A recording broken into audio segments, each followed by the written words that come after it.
اپنی عبادات پر پہلے فوکس کیجئے اور اپنے اندر تبدیلی لانے کی کوشش کیجئے۔ اگر آپ خود میں تبدیلی پیدا کر لیں، اپنے آپ کو ٹھیک کر لیں، وظائف کی ضرورت نہیں پڑتی۔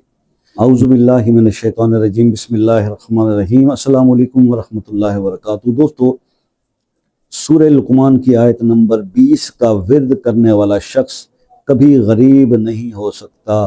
اس عمل کی عادت بنا لیں، یہ عمل اپنی زندگی میں شامل کر لیں، اس عمل کو شروع کر لیں، اور اس عمل کو کرنے سے پہلے تھوڑی سی جو آپ کی احتیاط ہے، اور آپ یہ پوچھیں گے کتنے دن کرنا ہے، کم از کم 40 دن تو اس کی عادت بناؤ۔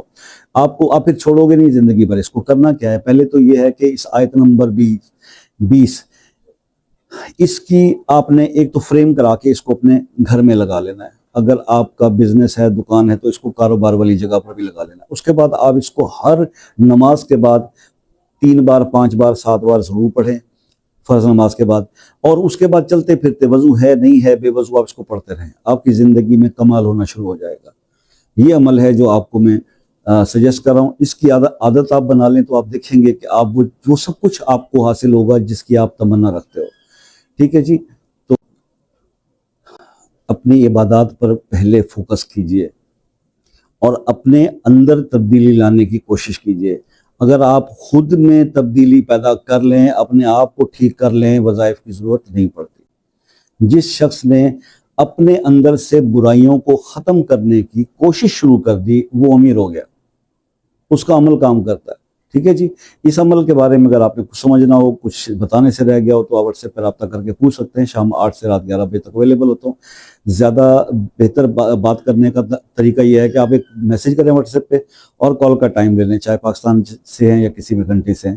کسی مسئلے میں اسٹک ہیں، الجھے ہیں، وہ مسئلہ اپنے نام کے ساتھ لکھ دیں، تو اس مسئلے کو انشاءاللہ خصوصی دعاؤں میں ہم شامل کریں گے۔ اللہ پاک نے دعاؤں میں بڑی طاقت رکھی ہے۔ تو بس اتنی سی بات ہے۔ عمل مختصر ہے اس آیت کا، سورہ لقمان کی آیت کا۔ اس کو جتنا زیادہ ہو سکے کھلا پڑھیں، اور پھر اس کے ہم ثمرات اپنی زندگی میں، اس کے جو کمالات ہیں، اس کے معجزات ہیں، اس کے اثرات ہیں، وہ آپ محسوس کریں گے، فیل کریں گے۔ اور جب یہ معاملات بہتری کی طرف چلنا شروع ہو جائیں، پھر اس کو چھوڑیں مت۔ اکثر دوست بہن بھائی یہ غلطی کرتے ہیں کہ جب کوئی کسی عمل سے ان کو فائدہ ہوتا ہے تو وہ پھر دوسری بات ہم سے یہ پوچھتے ہیں کہ جناب آپ فلاں کام کے لیے کوئی اور وظیفہ بتاتے ہیں۔ دیکھیے، وظیفہ دعا کی قبولیت کا ایک ذریعہ ہے۔